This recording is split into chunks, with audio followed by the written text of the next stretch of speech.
everybody. Hello, first of all, and before starting, I'm kindly going to let you know that we will mute all of you. Please do not take it personally, but both my colleague Georgia and Laura will make sure that you cannot turn on your microphone. But please use chat. Welcome to COP Academy. Welcome to this first session open to the public. I'm super happy to see all of you here. Super happy to see so many new faces, but also some old ones that we already had the opportunity to collaborate in past activities.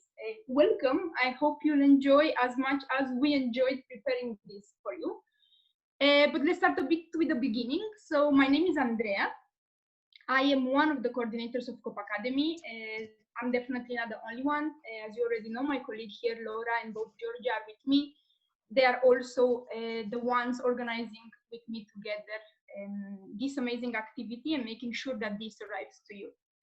As you already know, COP Academy is a capacity building activity or initiative organized under the framework partnership agreement that International Cooperative Alliance has with the European Union.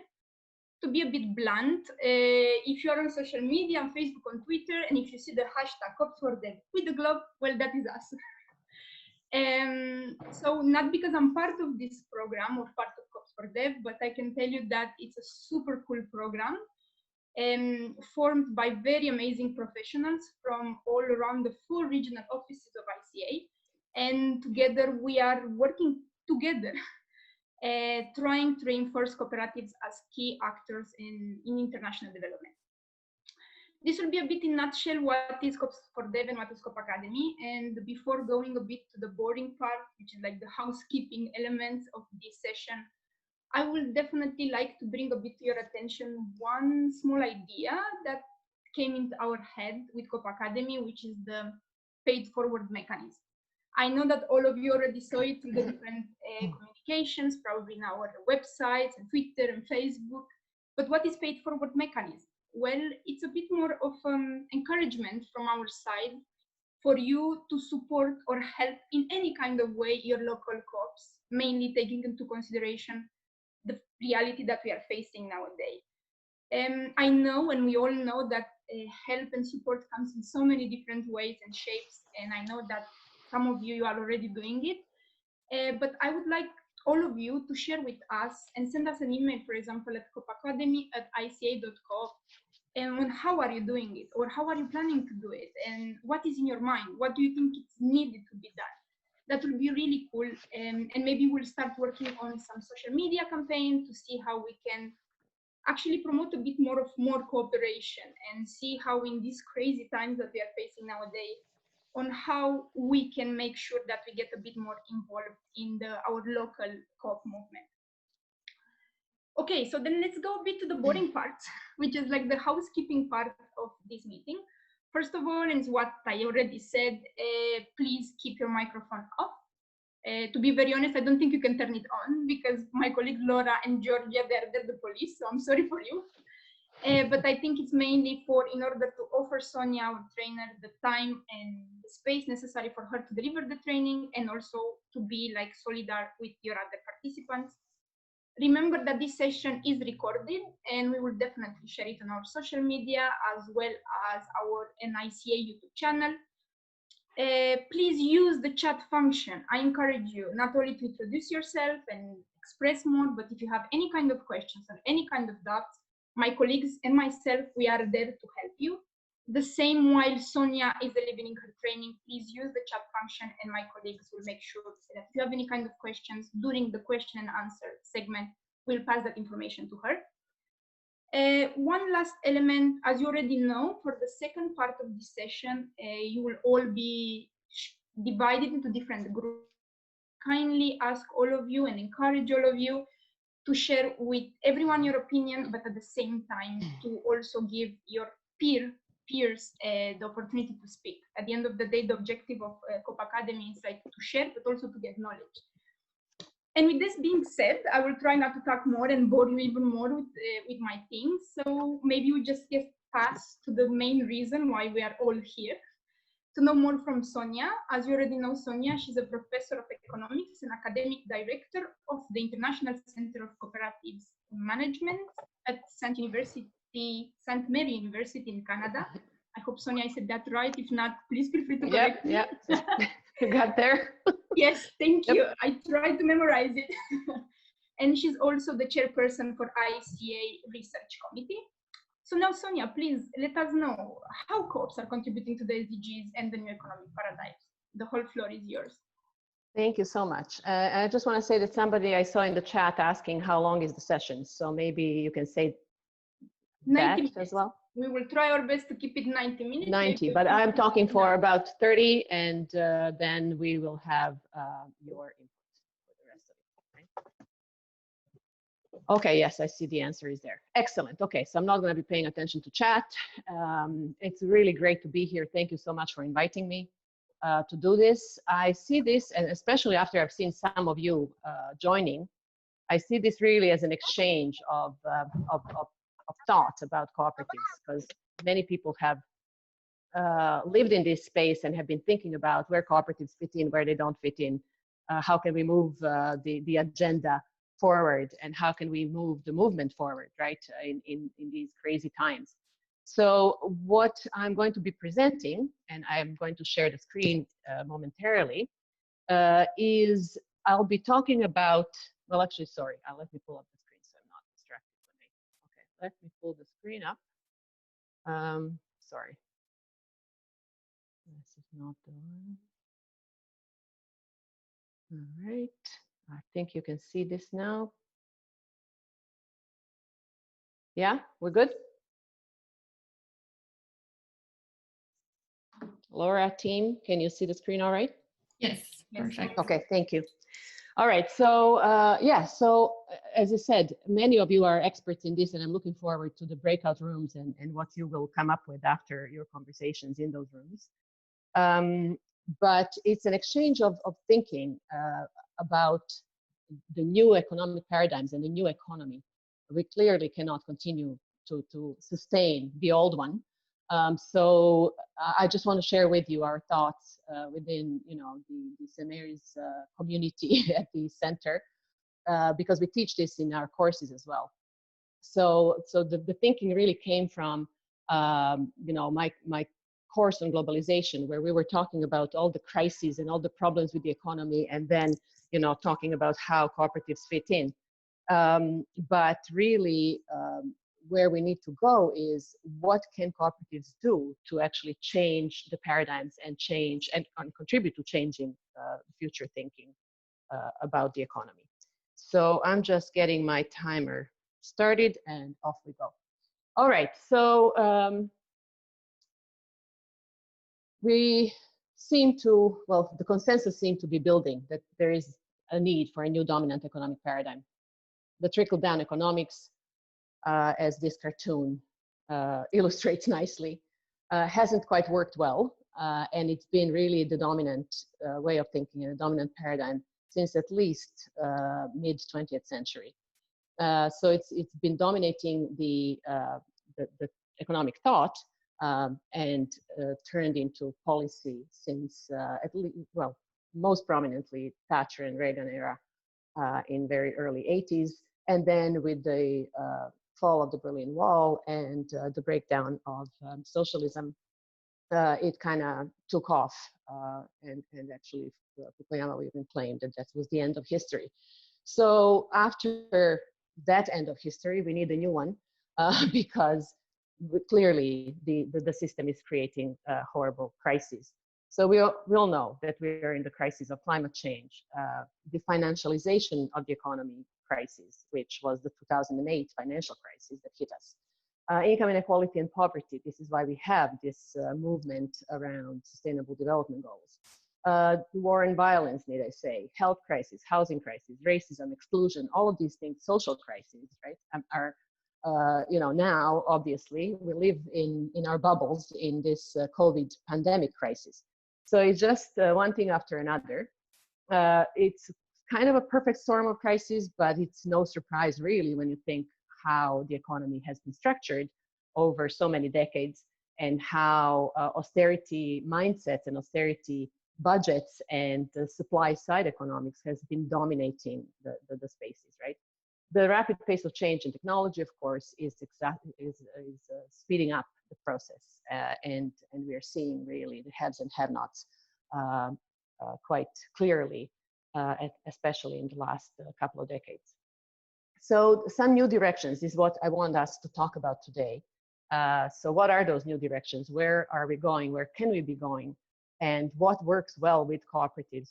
Where does the cooperative model really fit in well? So that's the conversation for today. So those new directions are definitely the Agenda 2030 with the Sustainable Development Goals, SDGs, where we are supposed to mobilize all actors. So this is governments, you know, the civil society, the private corporate sector, the private sector in the economy that is not necessarily, you know, publicly traded corporations, and then of course all of the social economy and other actors, as I mentioned, governments at all levels as well. So this is really the Agenda 2030 calls to action for transformative change. And we are seeing in one specific SDG even, but in general, partnerships for change that are really called for. So the question is, well, what kinds of partnerships make sense for what element in this picture? Can we partner with everybody? That's, again, a topic for conversation between us all. So some of these new economic paradigms that I want to highlight and have a conversation around are, well, first of all, sustainability. And I'm, again, new in the quotation, you know, in quotation marks, because they're not so new. They've been around. It's just that we've been derailed from those frameworks and conversations due to the dominance in policy and economics circles of the neoclassical and neoliberal thought. So these renewed attention to these is what we're seeing now. Sustainability as a concept, the circular economy, I want to mention a little bit and talk about. The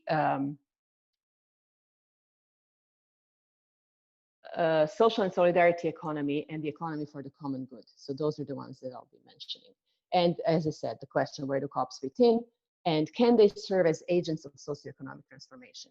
So I hope you will help me answer that in the coming minutes. A little bit of the context. The world is getting the message, it seems. And we've seen the Business Roundtable in the United States redefining the purpose of a corporation, which is really quite a departure from what it used to be. It used to serve the shareholders. Now the statement is that it has to be, serving all Americans, but really stakeholder capitalism is what they're promoting, rather than shareholders. The World Economic Forum in Davos also produced a manifesto saying that the purpose of a company is to engage all stakeholders and shared and sustained value creation, right? So it's all stakeholders that really matter. And again, it's quite a shift from what the corporate world has been talking about. So the world is moving in this direction, and it seems, as Doug O'Brien of the NCBA CLUSA stated, what took you so long? Like, co-ops have been there for all this time, right? So in answering what took you so long and whether this is really something that cooperatives need to take notice of, is a question, I guess, for the movement. So sustainability, we all are familiar. We're here because we all know about SDGs, I suspect. But sustainability as a concept is, since about the 70s, it came with increasing awareness of planetary boundaries, right, since about the 70s. This is about circular economy thinking. There was the cradle-to-cradle design, the closed-loop production processes, industrial ecology, regenerative design. All of these concepts are nicely described in the history through the circular economy thinking in the Ellen MacArthur Foundation's site. So if you don't know much about it and would like to know more, I think that's a really great resource. And you can see again how historically this came to be, and that these ideas have been floating around since, as I said, about the 70s. The Brundtland Commission's report came in '87, and since then we have a definition of sustainability. leaving the planet to the next generation like we found it. But I have here, its health, resilience, and adaptability that maintain this planet in a condition where life as a whole can flourish, right? This is one of the Wall's definitions. So yeah, sustainability is what we're talking about. Sustainability is what we need to get to in order to actually have a planet, in a couple of decades as well. But what interests me is this transformation, right? So we have to transform the economy. It's not enough to just, tweak and make changes that are really marginal and incremental. But this transformation requires attacking the root causes that generate and reproduce social, economic, political, environmental problems and inequities, right? And not merely the symptoms. So most of the solutions so far have been really looking at the symptoms and going after the symptoms rather than the root causes. This statement is in UN UNRISD, right? UN Research Institute for Social Development paper in 2018. And so I want to know, and again, I hope to engage in a conversation with you, are co-ops fit for the task? Can they be the agents of transformation? Are cooperatives adaptive? Do they create resilient and sustainable communities? We do have some evidence and some narratives around cooperatives actually being resilient. But are we fit for the task in changing the economic framework? It's something that needs to be addressed. So I'll start with this donut, Kate Rayworth's graphic, really, because the concepts have been debated and discussed before. Kate came up with this nice graphical representation of the donut.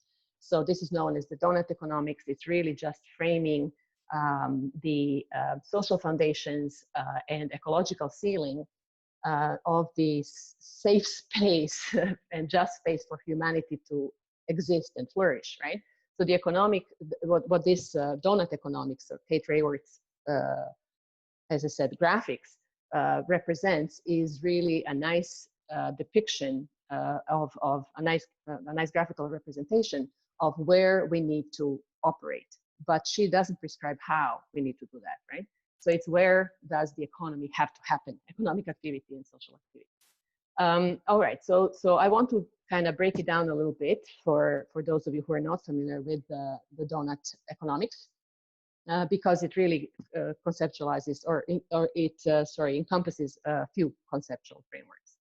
All right, so the essence of this circle is that there is the inside of the circle in the donut, in the hole, right, as a social foundation. So the dark green is the minimum the minimum we need to have to not have anybody deprived in the economy of the basic necessities. And the outer dark circle is the ecological ceiling. This is how far we can go because the planet cannot sustain us beyond that circle. So this light green is the safe and just space where we need to function. So she, in the inside of this, basic social foundation, includes she represents what we don't have enough of. So it's a shortfall in the basic social necessities or needs, right? So that's water, food, health, education, housing, equality, peace, income, work, and so on. And she is showing, using indicators to show where we do not, how far off we might be from the basic needs at the global level. And then the outer ecological ceiling comes from scientific research, and it is establishing the boundaries for how far we can go on climate change, on ozone depletion, on air pollution, freshwater withdrawals, land conversion, biodiversity loss, and so on. So that's what the elements of the donut represent. And on the social foundation there in red, you see indicators that show the shortfall, where we don't meet the basic needs. And it's pretty much on all of them. Now, the basics of the social foundation are as I said, indicators that she uses are really the indicators that are also used in Sustainable Development Goals, in SDGs. So this is partly a representation of SDGs, and she's showing the indicators that have a clear benchmark. So we know what it's supposed to be. Oops, pressed the wrong thing. We know what it's supposed to be, and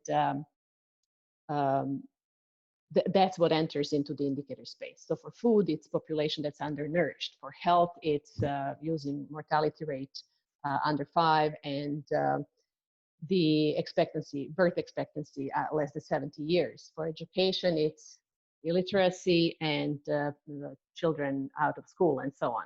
So these indicators, again, are in the publication that I have listed there that you can take a look at. But I just want to point out that this donut economics representation is really directly connected to SDGs. So you have food linked to SDG 2, zero hunger, health linked to SDG 3, the education SDG 4, and so on.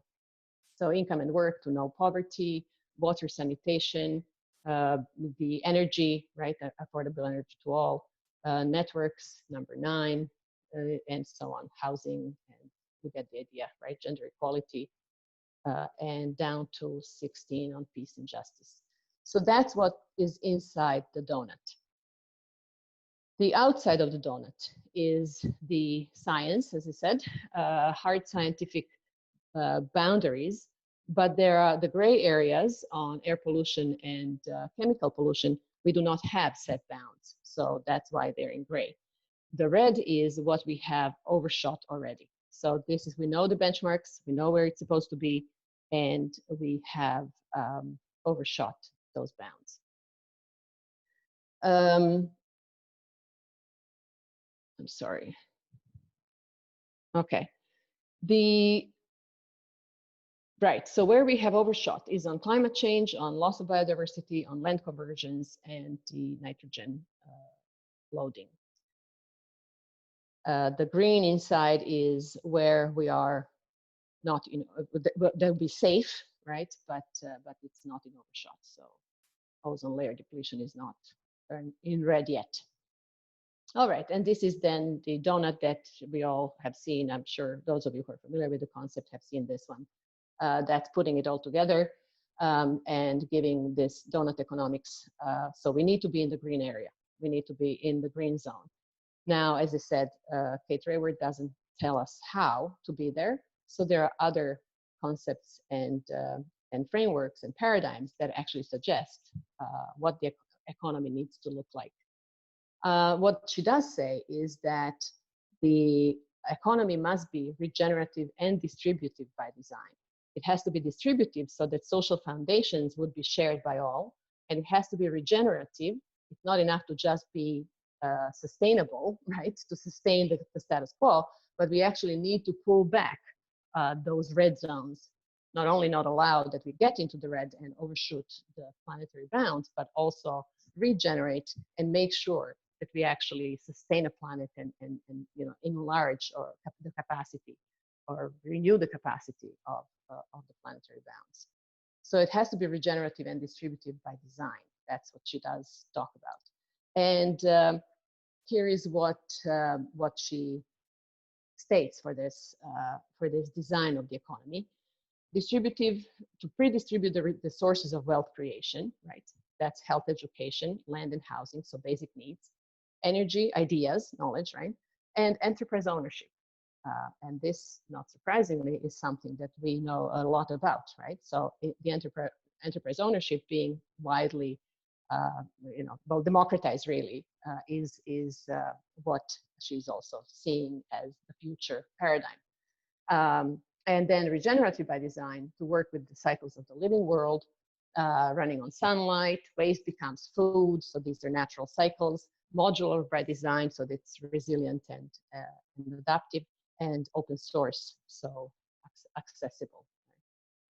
But here is a little bit more on the from Bill Reed at Regenesis Group.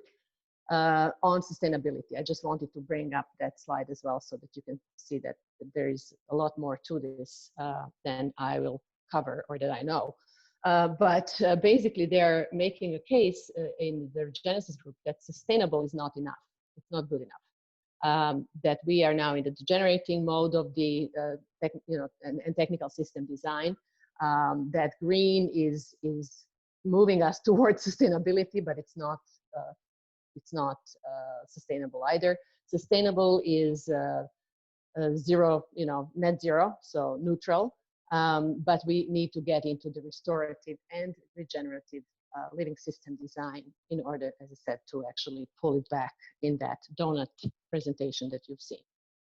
So again, I'm tossing this at you if you're interested in continuing to look into this, because these are all resources that I found really fascinating and interesting to take a look at and think how we fit in. Where can we actually flourish as the cooperative sector, or movement, better to say. All right, on the circular economy. So this is my next concept, right? That is quite present in policymaking. European Union is quite advanced on promoting the circular economy. And again, Ellen MacArthur Foundation is the source of all sorts of nice things, videos and coverage in different spheres of human activity that you can take a look at. So linear economy is what we have right now. We take, make, use, weigh, and toss in the waste basket. The recycling economy would get us from take, make, use, and then recycle some. And there's still quite a bit of waste. And, whoops, sorry. And the circular economy would actually create almost no waste if we are designing products, and this is the big circle there, the picture. So if it's redesigned to be manufactured with the return and reuse in mind, right? So the user would reuse, be able to reuse, repair. This is the, recycling would be a part of it, but it is really sort of the last resort rather than a planned structure. So the circular economy is about reusing, recycling, and not owning. So consumer goods would be really leased rather than owned and returned to the maker to actually reuse all the component parts. There is some caution coming from zinc in particular, and this is a paper I'm quoting here. They're saying that circular economy may not be what it seems, in that it really is separating consumption from impact, decoupling, right? What it means is that it doesn't suggest that we need to change consumption patterns, and these authors don't believe that that is sustainable. So our consumption patterns in the circular economy parlance do not change a whole lot, and they are basically making a case that there is a rebound effect, that actually as materials are, there's less materials used in the units made, price becomes lower. As price is lower, by your demand 101, more will be used, and those who haven't had access to the product now will, so that in fact you're going to see increased consumption, which will become a problem. So what they do point out is that good practice in the circularity context is to actually share or lease rather than own. So again, a washing machine you wouldn't be the owner of and then toss it when you're done, but whoever sold it to you will come and pick it up after its life cycle is over and turn it into new products. Reuse, reduce, of course, and recycle as the last resort. But sharing, leasing, and redesigning the manufactured products to last for a long time is the trick. All right, so now we go to another concept. So again, circularity has nothing to do with the ownership structures. I'll just, before I actually go here, let me come back. So in the advice and caution, I was thinking of circular economy in the sense of well, who is in it? We all need to be in it. We all need to be, contributing. It's a good idea if it doesn't have this rebound effect that Zink is talking about. But it has nothing to do with ownership. It doesn't have anything to do with democratizing the economy. It has nothing to do. It's still profit driven. It still rests on the same incentives, right? So large multinational corporations are involved in pushing this agenda forward, which is fine. We better be there than not. But my point being that there is nothing in terms of civilizing the economy that we talk about in the context of cooperatives and other socially minded kinds of enterprises. The economy for the common good is another one that I wanted to mention.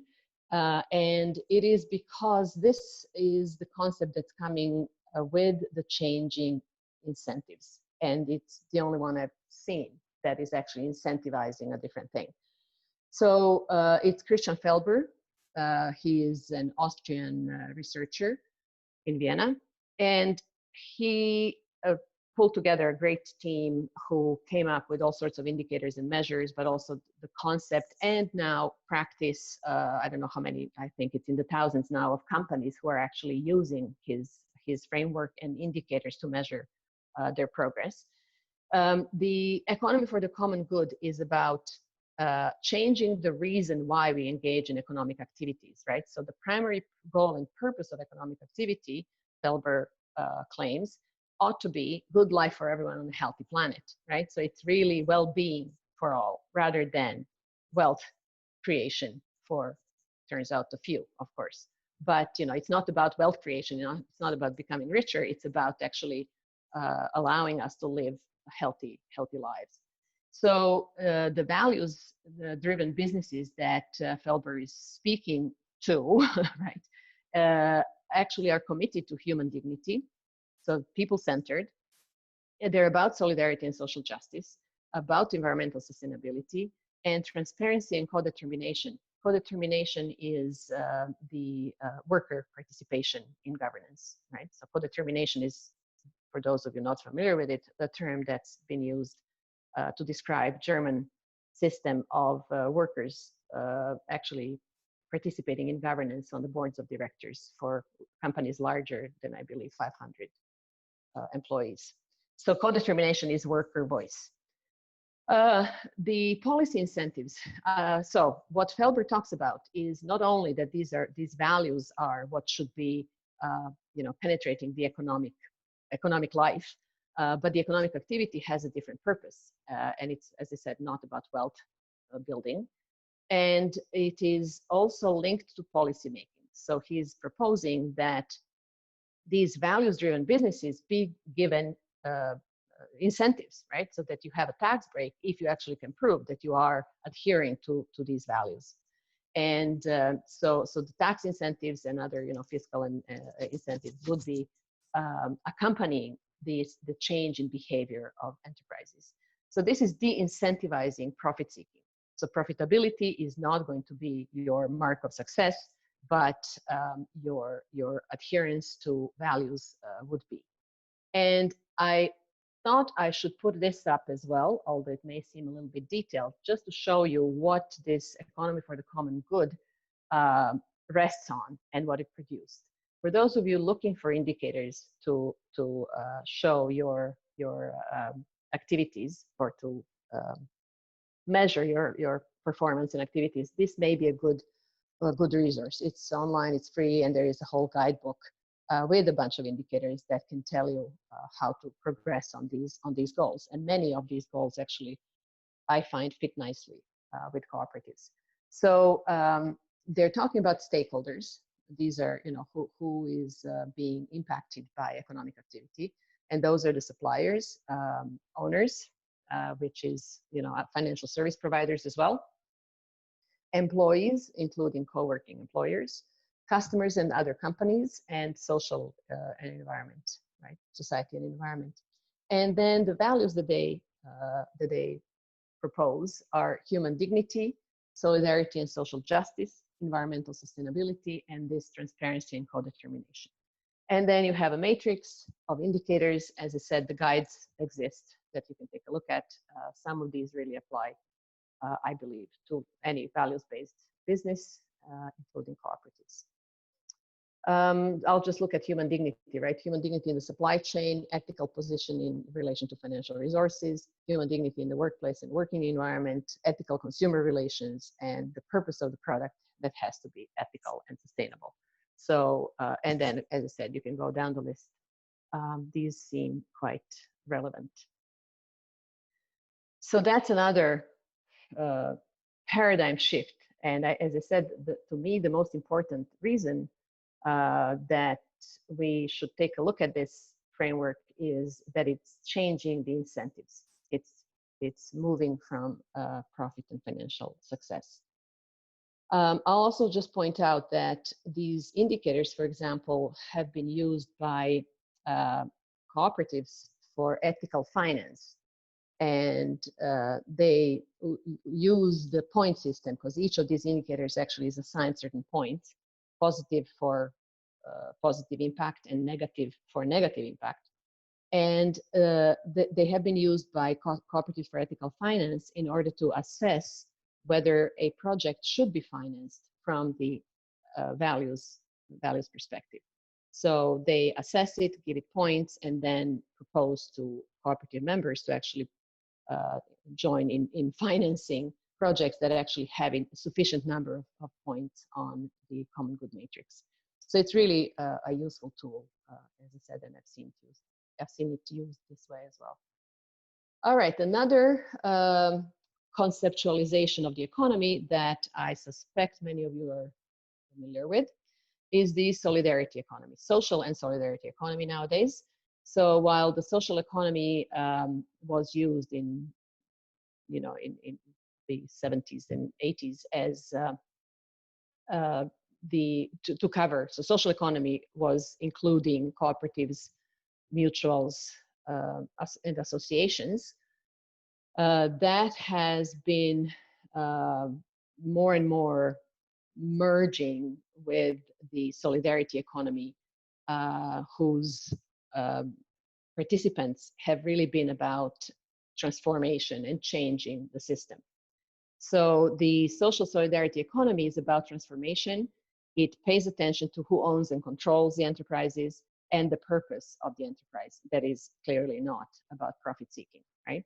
And so in this space, you have in every sphere of economic activity, production, exchange, consumption and use, surplus allocation, and ecological and cultural creation.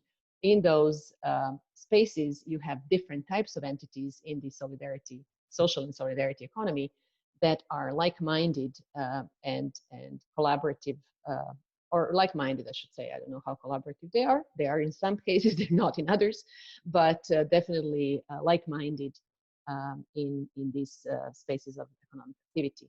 You will see that quite a few of these are in fact covering cooperatives as well. So in the production space, I'll just kind of take a look at that. In the production space, we have workers, cooperatives and collectives, but also employee stock ownership, not-for-profit collectives, self-employment, producer co-ops, and so on. And then we go through civil economy and up to the commons. All right, so we are now down to a summary of these concepts and paradigms that I wanted to discuss with you. And a word, of course, of caution on transformation. So are these transformative? To what extent are they transformative? Are we going to see a different economic system as a result, or a different way of communicating in economic transactions? So SDGs do have the goal to transform the economy, and that's spelled out. I think I'm pressing something here crazy. Okay, sorry. So the SDGs, again, have the goal to transform the economy. And GRI, the Global Reporting Initiative founder, Alan White, recently made a statement that we haven't been so successful with indicators pushing different behavior because we need to really repurpose the enterprise. So those indicators we are using, the measures we are using to talk about sustainability of enterprises, enterprise needs to be repurposed, and we may be able to do that with the right kinds of indicators. That's been the conversation around GRI. But the question is, can you repurpose the enterprise where fundamentally it is still about maximizing profitability and return on investment to its shareholders?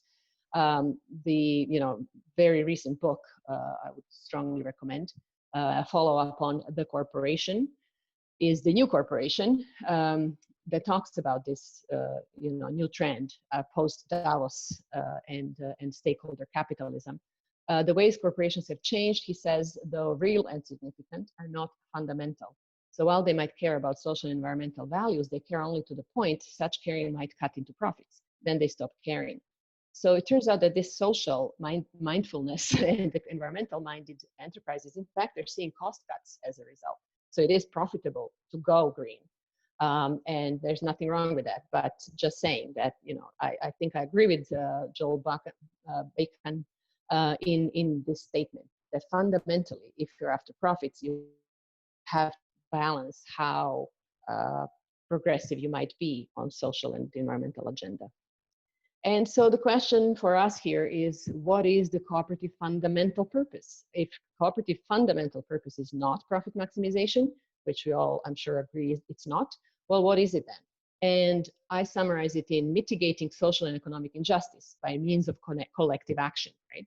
So it's not nice and neat as one-liner profit it would be, right, on the other side of the fence. But, this socioeconomic injustice creates unsustainable systems. And so what I'm saying is that the fundamental purpose of co-ops is quite transformative.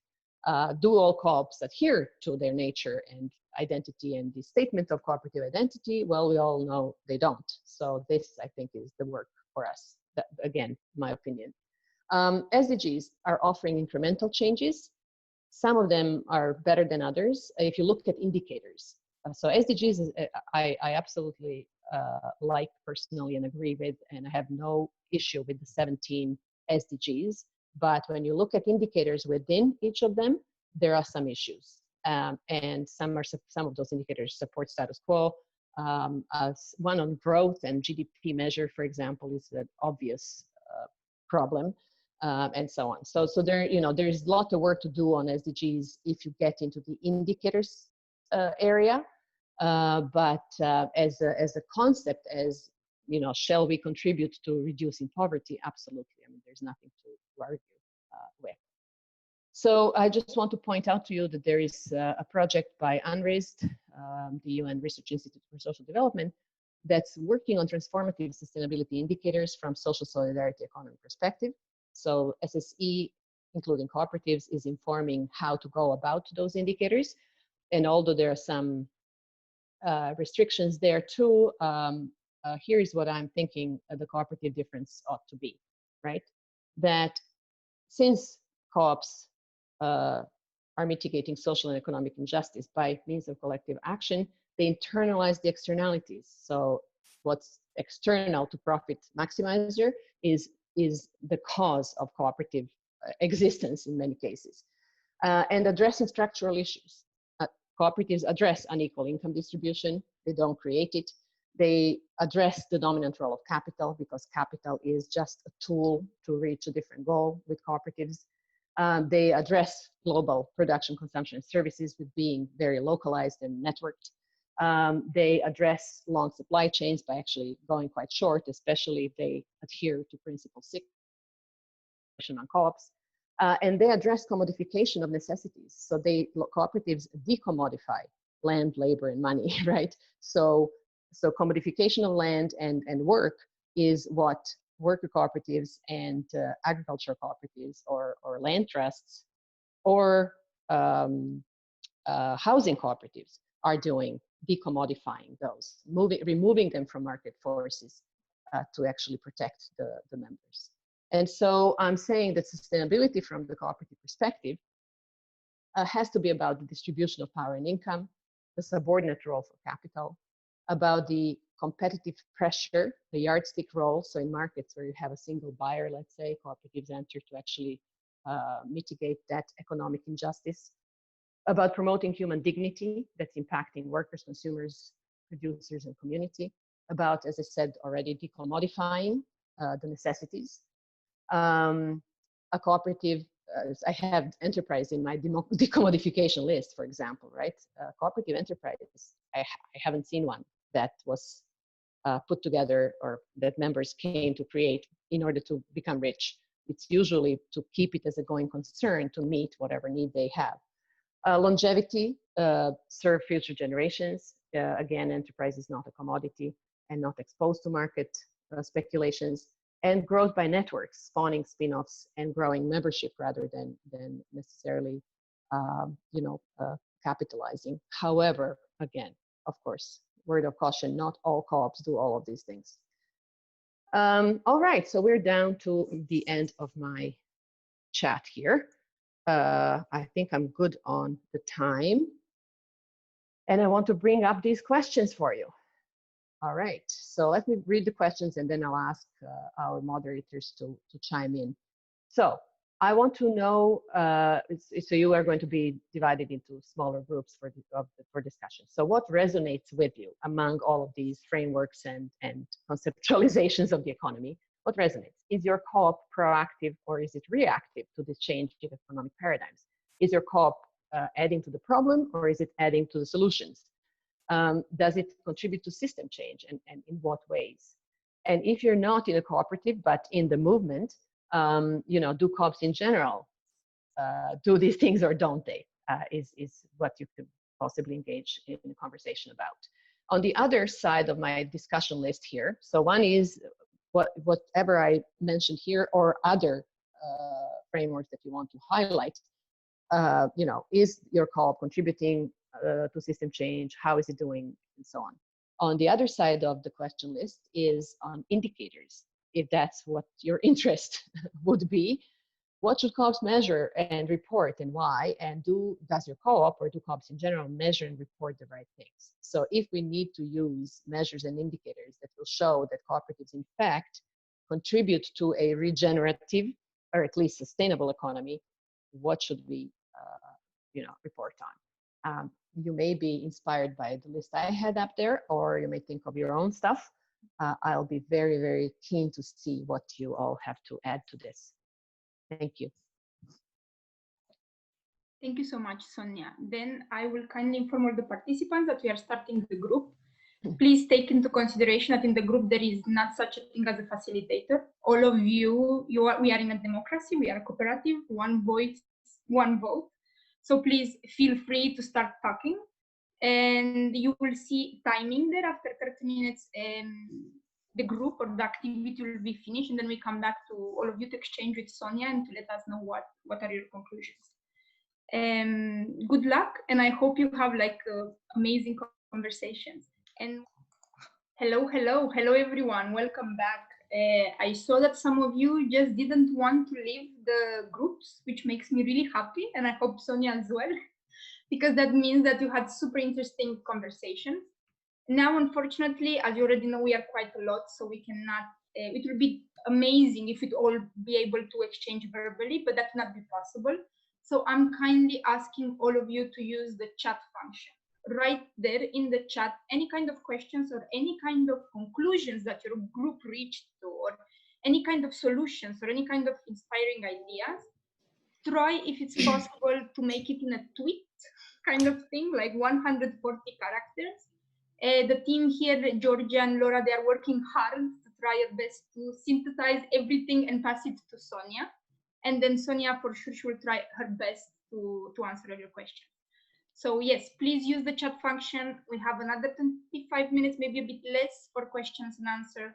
And definitely the chat function will be shared with you after. So then we can see in the future if there is a need for more conversation. So Laura, my colleague Laura, the floor is yours. Thank you, Andrea. So hello everyone, so I'm Laura and I'm going to read some of the questions that were submitted in this chat with the help of my colleague Georgia that you can see here also on the screen. So for the first question, we have the following. Do you think that the COVID-19 pandemic has exposed weaknesses of the exploitative neoliberal economic order and has paved the way for realizing the true potential of cooperative enterprise for the economy for common good? Do I think it has exposed it? Yes, absolutely, it's exposed it. Whoever asked that, yeah, I'm sure is sharing that opinion. Yes, absolutely.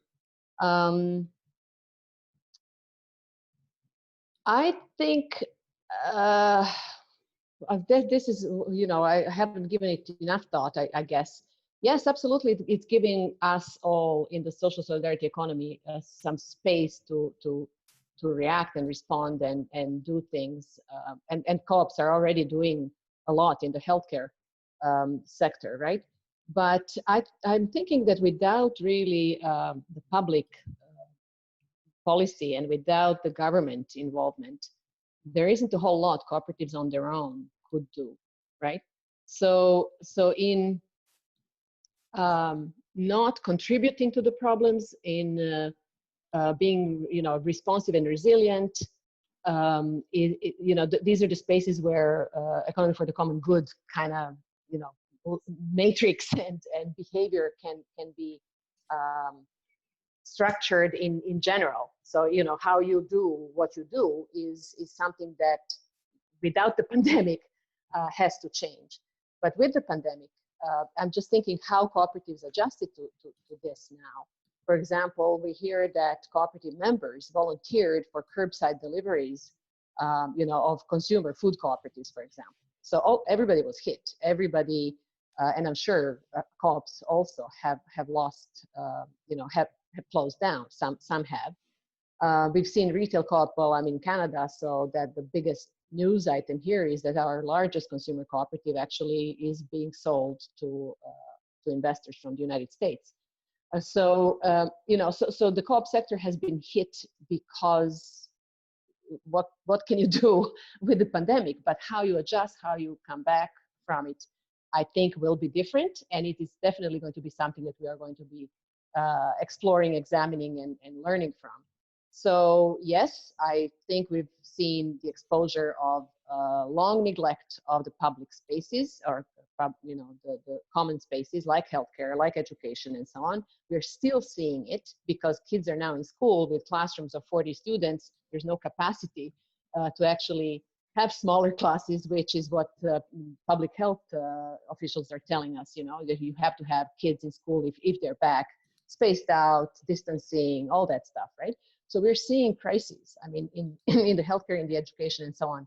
What can cooperatives do? Well, if they live in those spaces, as I said, they can do a lot, but on their own, I don't know. I really would love to think so, but I don't think so, quite frankly. So we need collaboration with regulators. We need collaboration with municipal and local governments. Yeah, but values have to prevail. That's the thing. So I think there is a consensus also out there that we need values-based economic activity rather than profit-based. Okay, thank you, Sonja. The next question that popped up is the following. So, cooperatives share internationally agreed principles and values, and our cooperative identity, for which we celebrated the 25 years. SDGs are a universal framework, but is there any relationship between our co-op identity and the SDG indicators? And could we somehow link our activities as co-ops to the contribution of SDGs? I think absolutely. I tried to capture that in the quick few slides at the end, where what I'm, you know, a cooperative identity starts from the values.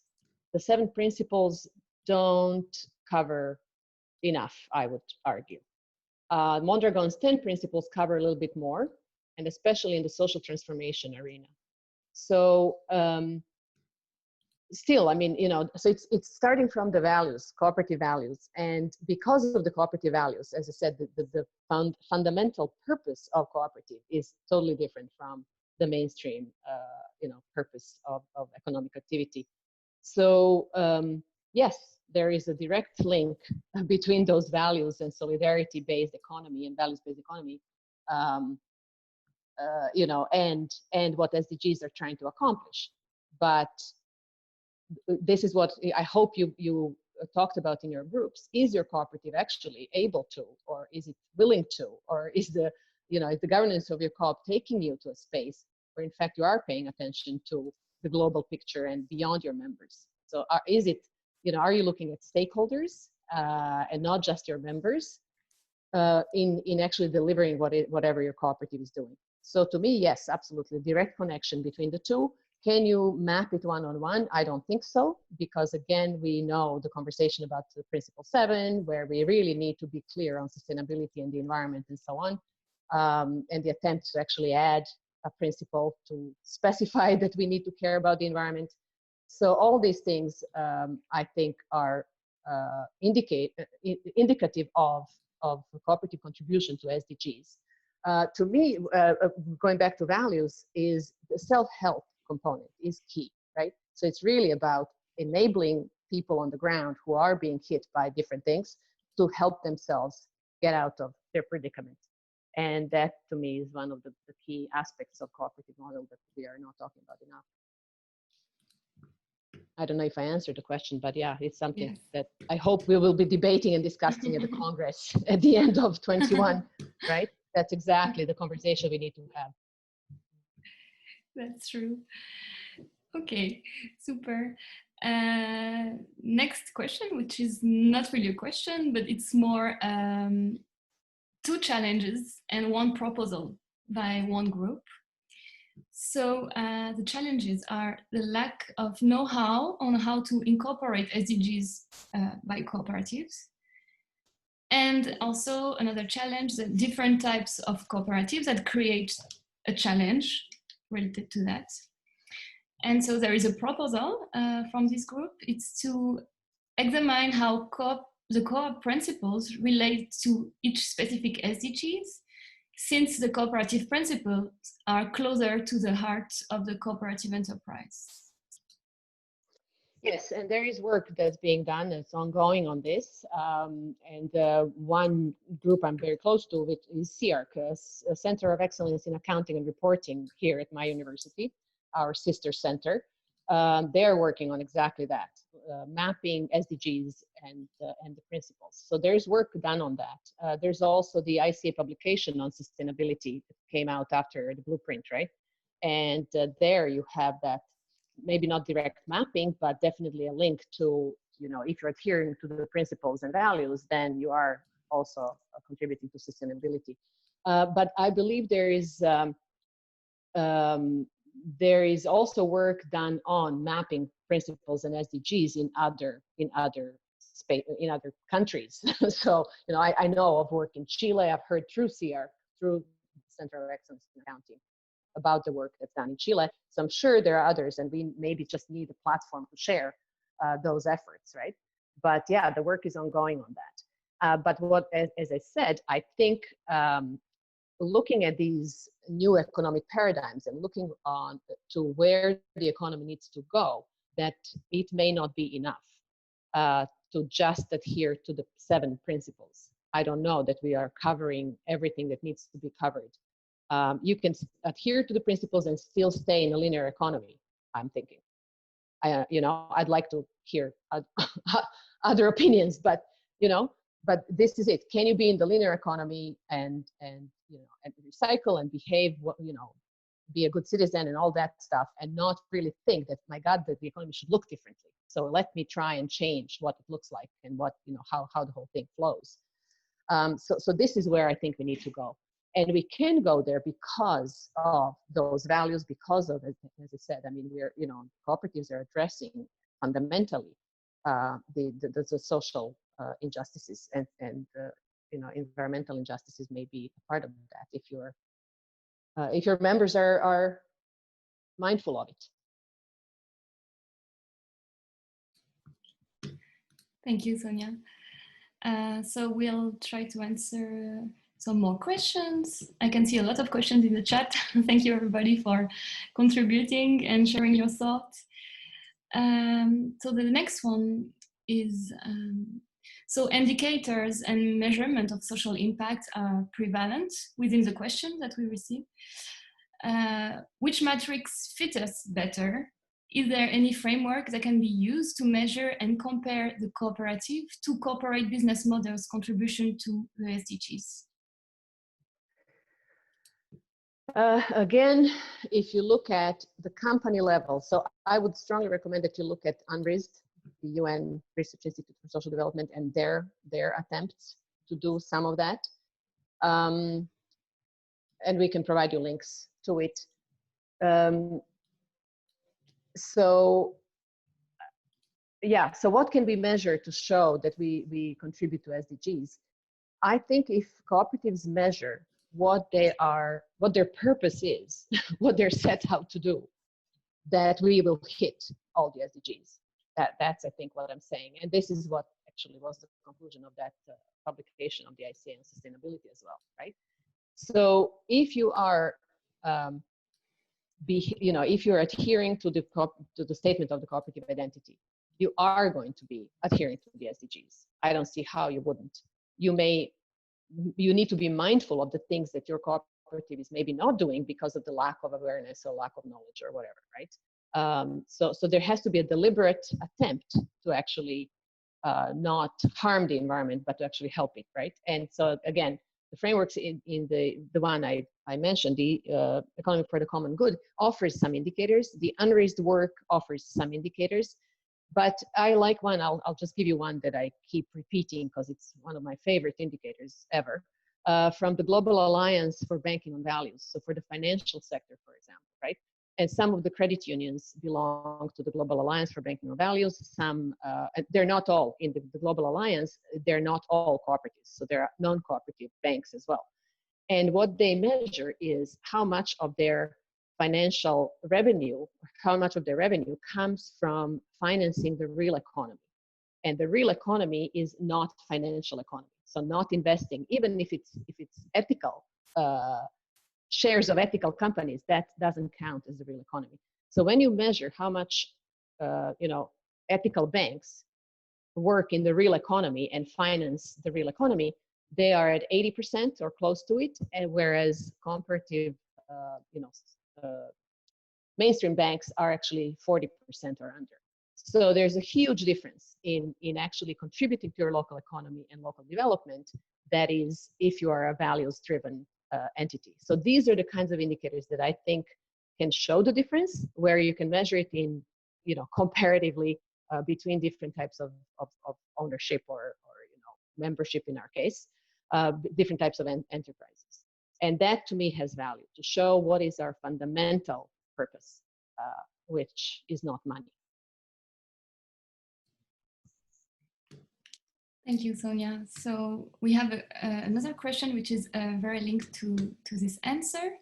But first, before we go on, I would just like to say that we have around 10 to 15 minutes left. So we'll try to answer as many questions as we can, but otherwise, if we cannot, we will try to also answer them through the ICA communication channels later on. So that question is the following. So that's a question that goes straight to the core of the existence for many companies. So it's about profits. So if it's not profitable, any entity would stop functioning. So the question from our colleague here is, instead of promoting and incentivizing profit, shouldn't the use of profit in community be promoted? The problem with profit, if you are an economist, you will know that you have to minimize your costs to get maximum profit. And in cost minimization, you actually are including all your inputs. And your inputs are the environment, the people, the workers, and so on.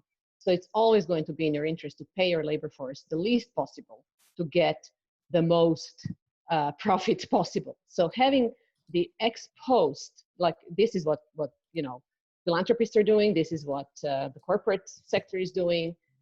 if you're maximizing profit to then share it and spread it around, that's great. But how did you get to that profit is what we're talking about. And cooperatives are fundamentally doing it differently. So your workers in a worker co-op are not a cost. That's your people are, yeah, you have to pay for them. And yes, you have to be,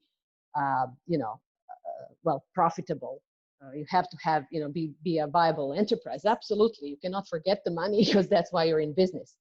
But getting profits and then after you've made money, you're distributing it is one way to do it. It's not good enough, is what I would argue if you're a cooperative.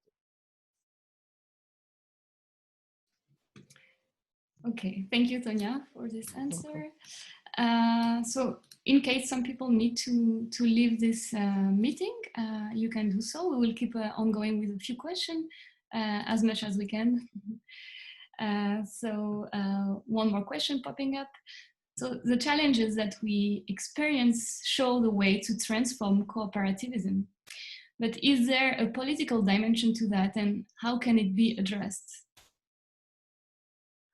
Yeah, I'm sure there is a political dimension to it, and I'm guessing that on this call there are more people that can answer that question, especially if you're within the ICA.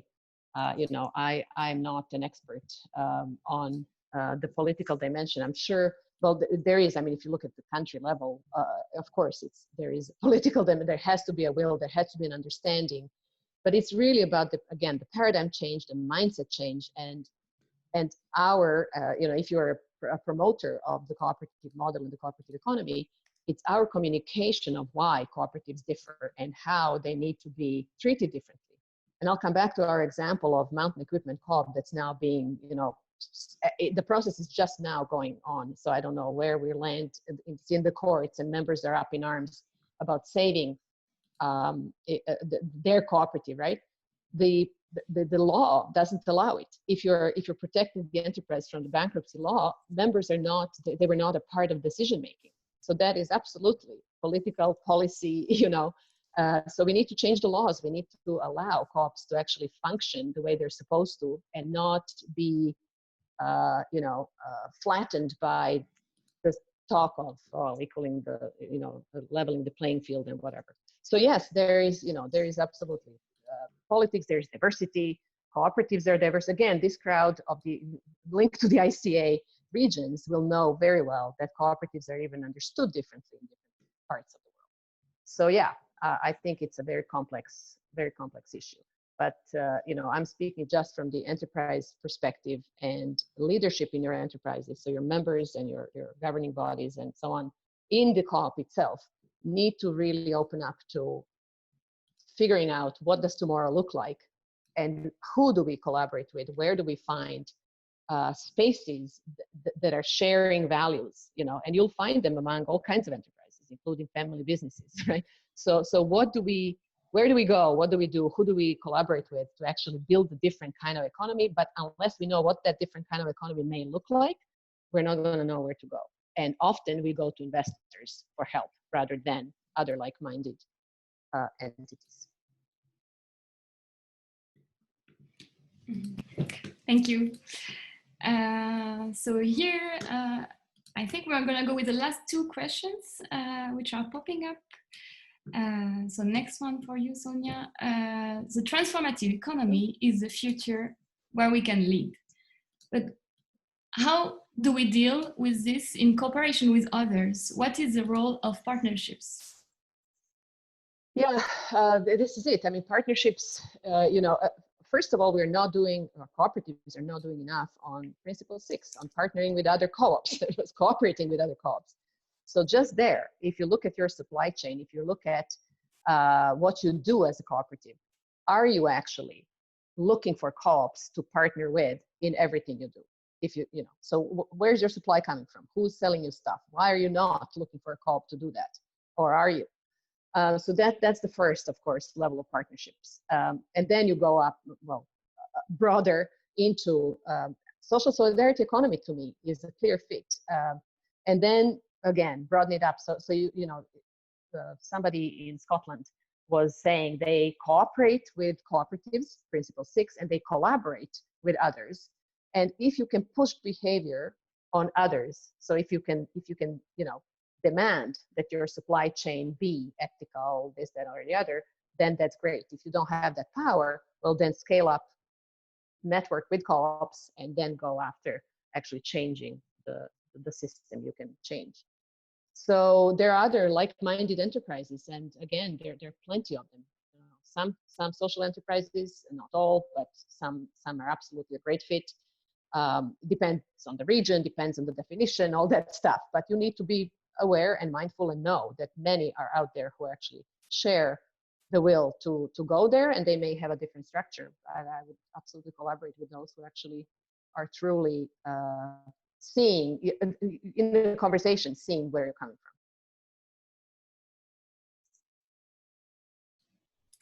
Super, thank you, Sonja. So this time it's the last one, very last question. So just a kind reminder, this session is being recorded. So in case like someone had a connection problem or could not hear one of the answers, you will be able to watch it online on the ICA YouTube channel. So very last question for you, Sonja. Political interlocutors and donors many times overlap. So what is the best path forward for you so cooperative can play their role as global economic actors? And within the SSE, can we still remain true to our identity and scope? Well, I would need more information to understand where this question is coming from. Can we? Yes, I think networks in the SSE, are, if anything, have been growing. You know, I think there is absolutely scope for impact. Would it be enough as it stands right now? No, because it's still a minority of the global economy. So yeah, I would need, you know, that's all I can say, I think, at this point, without more context.